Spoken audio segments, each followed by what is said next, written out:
जय हिंद दोस्तों, स्वागत है आप सभी का जीएस की पाठशाला में। दोस्तों ये यूपीपीएससी आरओ जो भी इनकमिंग एग्ज़ाम है, चाहे वो बीपीएससी का हो, जूनियर असिस्टेंट हो, वीपीओ हो, कोई सा भी एग्ज़ाम हो, ठीक है, जहाँ पर भी आपको जीएस वगैरह पूछा जाएगा, ये सीरीज़ उसके लिए बहुत ही महत्वपूर्ण है। ये घटना चक्र की जीएस दृष्टि पीडीएफ है, ठीक है। इसके अलावा भी मैं बहुत सारी चीज़ें बताता रहता हूँ। ये इसका 9वां वीडियो है, 8 वीडियो ऑलरेडी पड़े हुए हैं, ठीक है।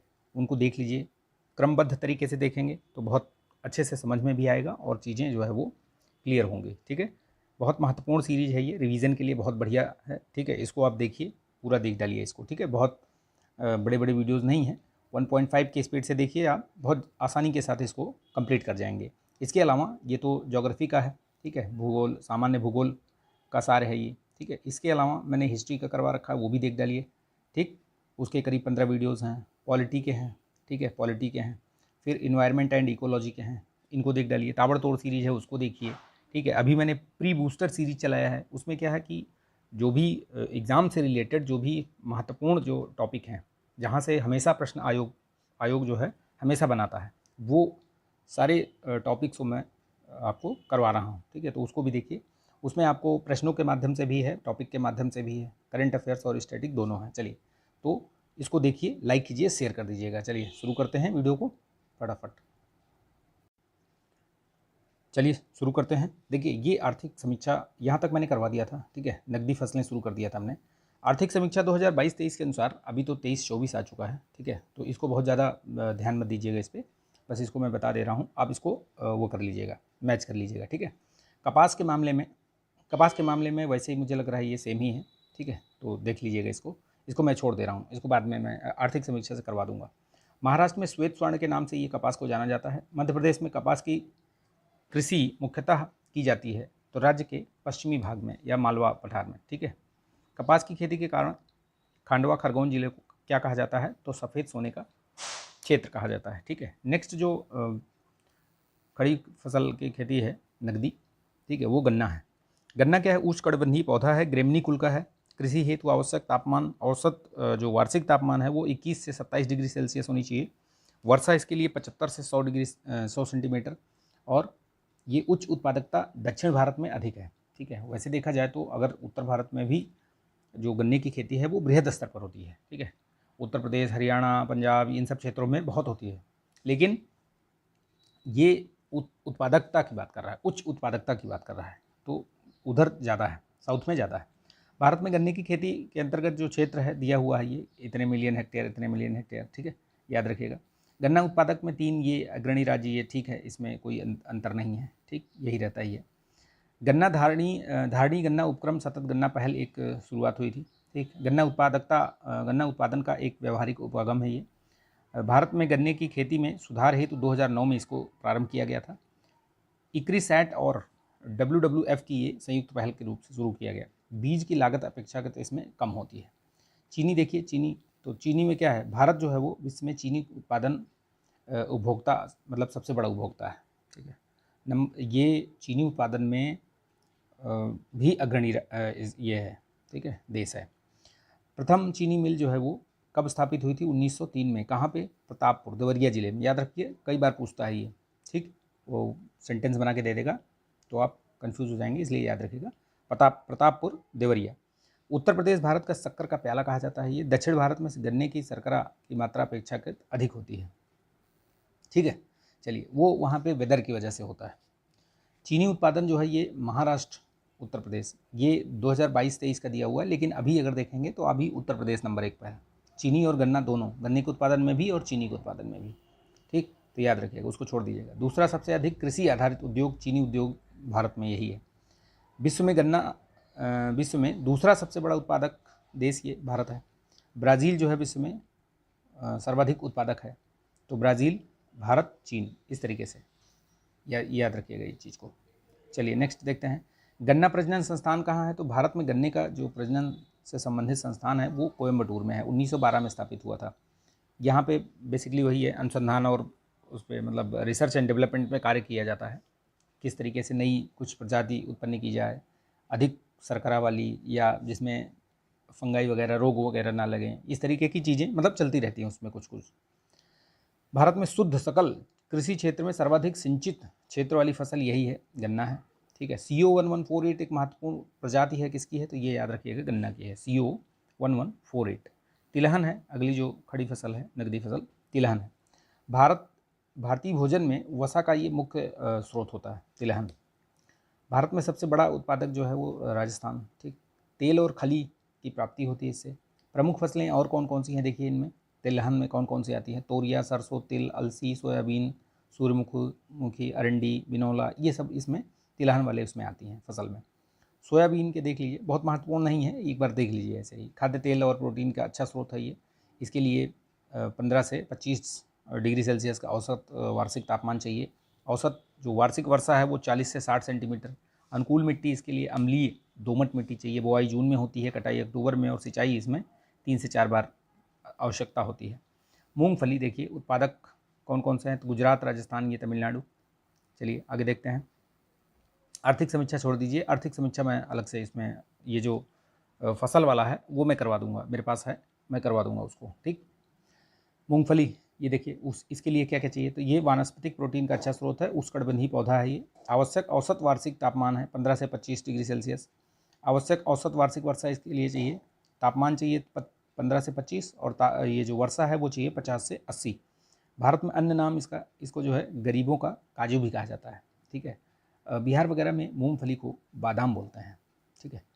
जो बिहार से या उधर पूर्वी उत्तर प्रदेश से संबंधित हैं उनको पता होगा कि इसको जो है वहाँ पे बादाम बोलते हैं, ठीक। चलिए, भारत में अन्य नाम ये गरीबों का काजू भी कहा जाता है। पेगिंग, ये मूंगफली की फसल में होने वाली एक लाभकारी प्रक्रिया है। जिप्सम की अधिक मात्रा की आवश्यकता पर, इस फसल के लिए जिप्सम की अधिक मात्रा की आवश्यकता होती है, ठीक, तो ये भी याद रखिएगा। चलिए नेक्स्ट देखते हैं हम, सरसों के बारे में देख लेते हैं। भारत की जो मुख्य तिलहनी फसल है वो सरसों है। सरसों ये रबी की फसल है, एक तो याद रखिएगा, रबी की फसल जो सर्दियों में लगाई जाती है। अभी जैसे ये अक्टूबर, ये जो समय शुरू हुआ है, दीपावली का ये जो समय अभी शुरू हुआ है, अक्टूबर नवंबर के आसपास लगाई जाती है, ठीक है। और आगे उधर जाके मतलब आप कहिए कि मार्च अप्रैल में, ठीक है, ये काटी जाती हैं। तो इसकी प्रमुख प्रजातियां याद रखिएगा। प्रजातियों से एक प्रश्न आपको पूछेगा, आरओ और यूपीपीसीएस प्री दोनों में, इवन की बीपीएससी वगैरह में भी पूछता है, तो ये याद रखिएगा। पूसा बोल्ड, पूसा जय किसान, वरुणा, पीताम्बरी, ये सब क्या हैं, ये सब सरसों की प्रजातियां हैं, याद रखिएगा। फरवरी मार्च में इसकी जो है कटाई होती है। बुआई मैंने अभी बता ही दिया आपको। औसत वार्षिक तापमान इसके लिए भी 15 से 25 चाहिए। वर्षा थोड़ा इसके लिए अधिक चाहिए, 75 से 100 चाहिए इसके लिए। आर्थिक समीक्षा में देख लीजिए, ये दिया हुआ है, तो ये राजस्थान, सरसों, मध्य प्रदेश को बताया है, ये 22-23 के हिसाब से, ठीक। इसकी जो नेक्स्ट जो फसल है, नकदी फसल, वो है देखिए, फसल दिया हुआ है और प्रजातियां दी हुई हैं। तो ये चना में देखो, ये पंत, G114, गौरव, राधे, K4, ये सब किसके हैं, चना के हैं। बहुत महत्वपूर्ण है, मैं बता रहा हूँ, इनको लिख लेना आप, ठीक है। कहीं पे एक जगह नोट्स, शॉर्ट नोट्स बना लीजिएगा। कपास हो गया, ये देसी श्यामली, सुविन, और ये सुजाता, ये कपास की हैं। तो ये सुजाता वगैरह याद रखना, सुजाता, सुविन, देसी श्यामली, ये सब किसके हैं, कपास के। मूंगफली ये आपका चित्रा, चंद्रा, कौशल, ये सब मूंगफली वाली है, याद रखिए। और वो वाला मैंने बता ही दिया, ये सरसों वाला मैंने बता दिया, तो सरसों वाला भी याद रखिएगा। ये पूसा बोल्ड, पूसा जय किसान, वरुणा, पीताम्बरी, इनको सबको एक शॉर्ट नोट्स बनाइए और लिख लीजिए, ठीक है। चलिए दलहन में देखते हैं कौन कौन सी वो फसलें आती हैं, क्या है दलहन में, ठीक। इसमें जो प्रमुख फसलें होती हैं, चना, उड़द, मूंग, मटर, मसूर, अरहर, ये सब होती हैं। दाल जो है वो, दाल की कृषि रबी और खरीफ एवं जायद तीनों में अलग अलग होती हैं, ठीक है। अधिकांश जनसंख्या को प्रोटीन की प्राप्ति इसी में होता है, इसी से, दालों से। दालों के मामले में अगर बात किया जाए, पल्सेस के मामले में, तो भारत जो है वो सर्वाधिक उत्पादक विश्व की बात हो रही है। ये सर्वाधिक उत्पादक और उपभोक्ता दोनों हैं। मतलब हम दाल का उत्पादन विश्व में सबसे ज़्यादा करते हैं और सबसे ज़्यादा खपत भी है। और खपत तो मतलब बहुत ज़्यादा है कि हमें दालों को, जितने दाल होती हैं उनको आयात भी करना पड़ता है, ठीक। तो ये भी याद रखिएगा।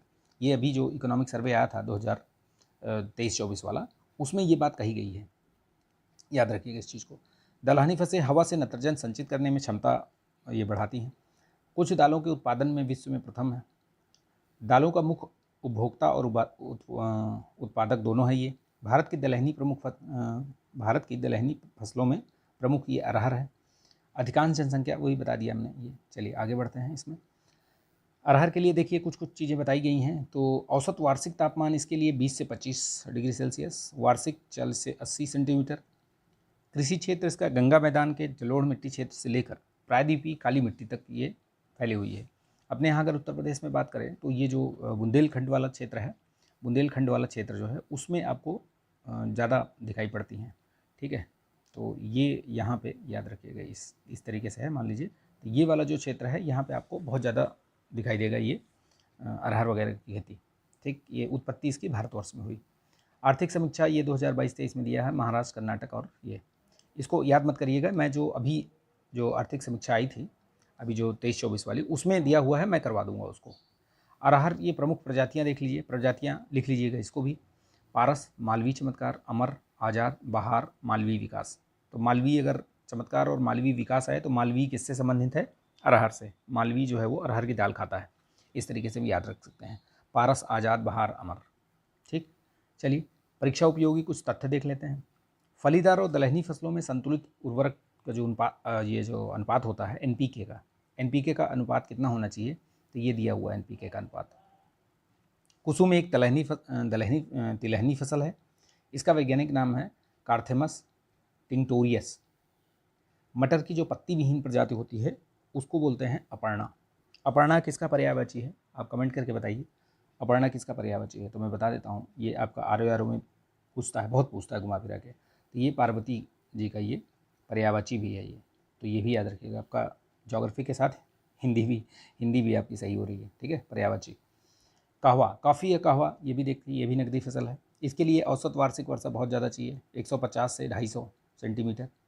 ढलवा पर्वतीय धरातल, दोमट तथा लावा निर्मित जो मिट्टी होती है इसके लिए बेहतरीन होती है।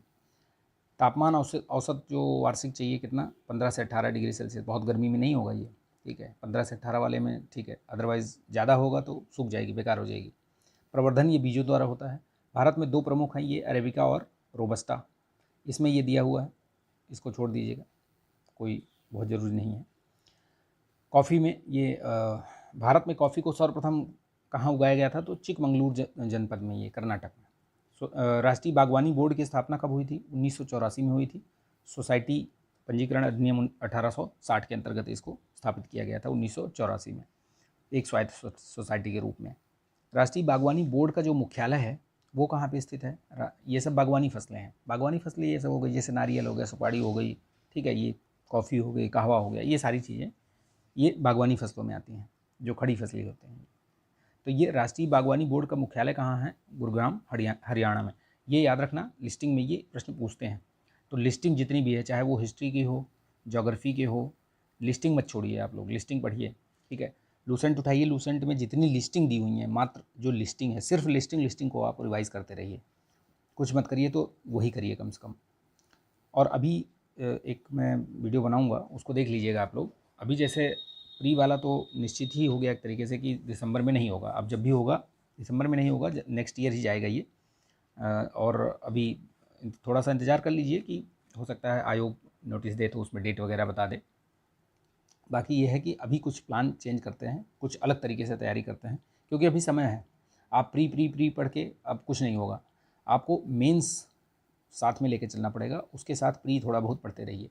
दिन में प्री के लिए बस 2 घंटे दीजिए बस, बाकी जो समय आपका है, अगर आप 8 घंटे पढ़ते हैं तो 6 घंटे मेंस पे दीजिए और 2 घंटे मात्र प्री पर दीजिए, बस इससे ज़्यादा प्री पर अभी मत दीजिए।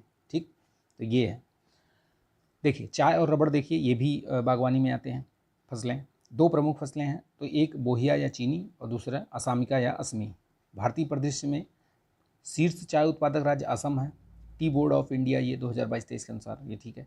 आदर्श परिस्थिति इसकी ढलान युक्त जो पहाड़ियाँ होती हैं वहाँ पे आप चले जाइए, बंगाल में चले जाइए, आसाम में चले जाइए, ये इन सब जगहों पर आपको बहुत ज़्यादा देखने को मिलेगी ये खेती। भारत की सबसे महत्वपूर्ण बागानी फसल है ये चाय। औसत वार्षिक वर्षा इसके लिए भी है, उसमें कॉफ़ी वगैरह में 250 सेंटीमीटर चाहिए था, लेकिन इसमें 150 से जो है 200। दक्षिणी चीन के यूनान पठार का ये मूल पौधा है, ये पूछा जाता है कई बार, कहाँ का मूल पौधा कहाँ का है? तो दक्षिणी चीन के यूनान का पठार। उष्णकटिबंधीय जलवायु का ये पौधा है। औसत वार्षिक तापमान इसके लिए 25 से 30 डिग्री सेल्सियस चाहिए। चलिए नेक्स्ट हम देखते हैं। सीड्स इसमें जो चाय उत्पादक राज्य हैं असम, पश्चिम बंगाल, तमिलनाडु, केरल और ये सब, ठीक, याद रखिएगा।